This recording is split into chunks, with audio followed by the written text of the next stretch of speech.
Hey y'all, today I'm going to show you how I make my gluten-free hot cross buns.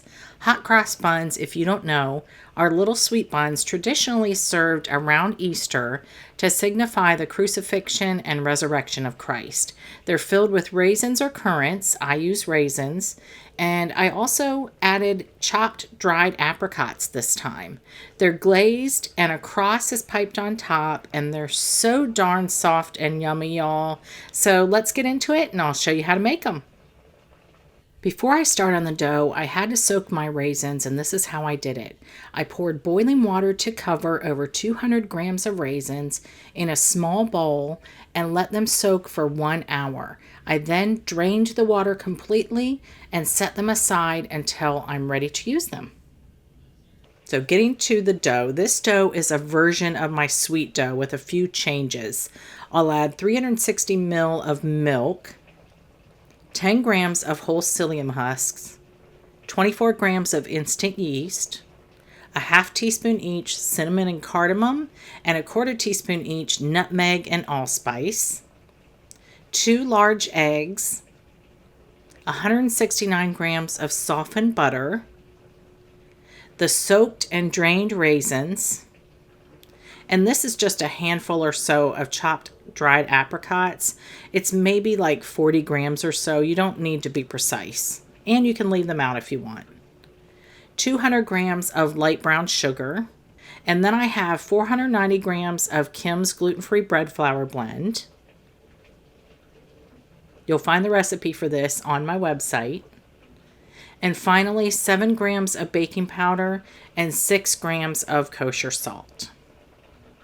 And I'm just going to get this on my mixer using the dough hook and mix it for 5 minutes like I do almost all of my other bread doughs.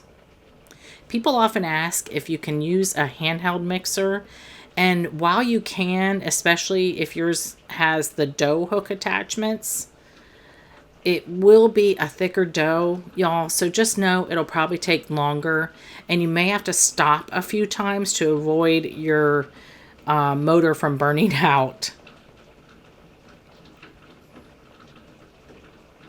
It is raining so hard outside, so if you hear that in the background, that's what it is. I apologize. I am right next to my window and you can just hear it like crazy. It is like a monsoon out there. All right, this is done. So I'll just need to scrape it into the center of the bowl, or you could scoop it into another bowl if you need to. And I'll cover this and I'll let it do a cold rise overnight in the fridge.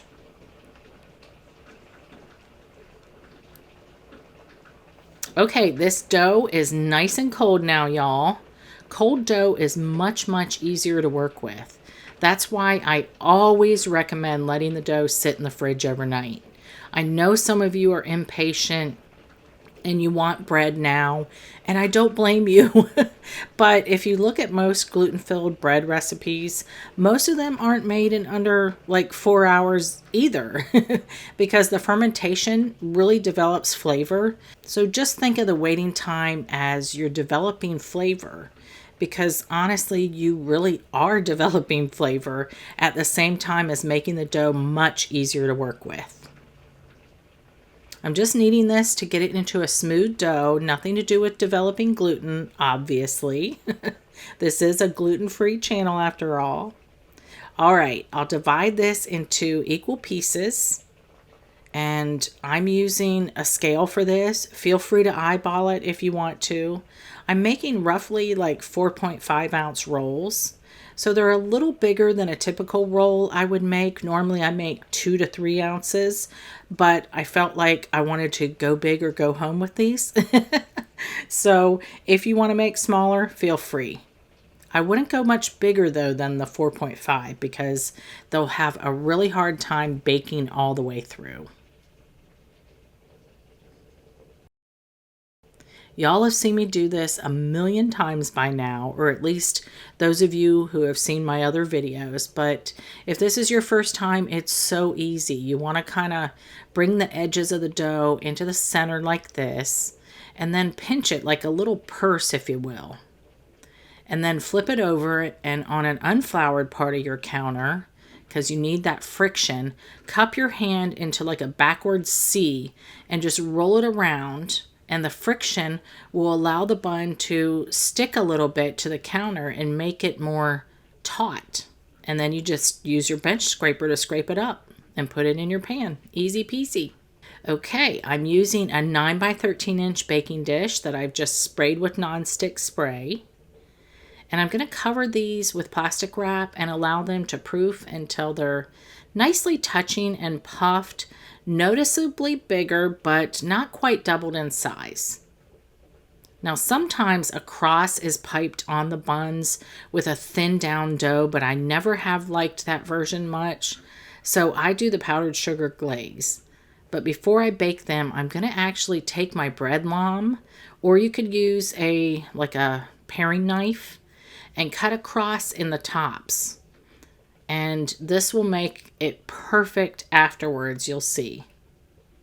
I'm going to bake these at 350 for 25 to 30 minutes, or until they're beautifully golden brown and the cross has opened up perfectly. The reason I cut the cross in started as an experiment because I saw these huge hot cross buns at Publix that had a thick icing cross on top that looked like it was piped into the dough. So this is what I came up with, and I think it's absolutely perfect. Now I've got about a 1/4 cup or 60 grams of apricot preserves here that I've mixed with a tablespoon or so of water. And I put that in the microwave, and I'll just brush each of the rolls with this glaze. This not only provides flavor, but more importantly, it prevents the rolls from drying out. And this is super simple, just like any other powdered sugar glaze. It's just a cup of powdered sugar, a dash of vanilla, about a 1/2 teaspoon or so, and just a little bit of milk. I always start with the minimal amount of milk, y'all, because you know how just a tiny bit of liquid added to that powdered sugar can make it real thin in a matter of seconds. And then you'll just constantly be trading off, either adding more powdered sugar or more milk. And I want this to be on the thicker side, just like those I saw at Publix. Now it helps to put this in a piping bag, but you could also use a Ziploc bag if you don't have any piping bags handy. Okay, see, now I already have a stencil of sorts to just fill with the icing, and it doesn't run off the tops. Y'all, these buns are heavenly, if I do say so myself. They are soft and tender, and they have an amazing flavor from the raisins and the apricots, and of course those spices. I think the cardamom really makes them, y'all.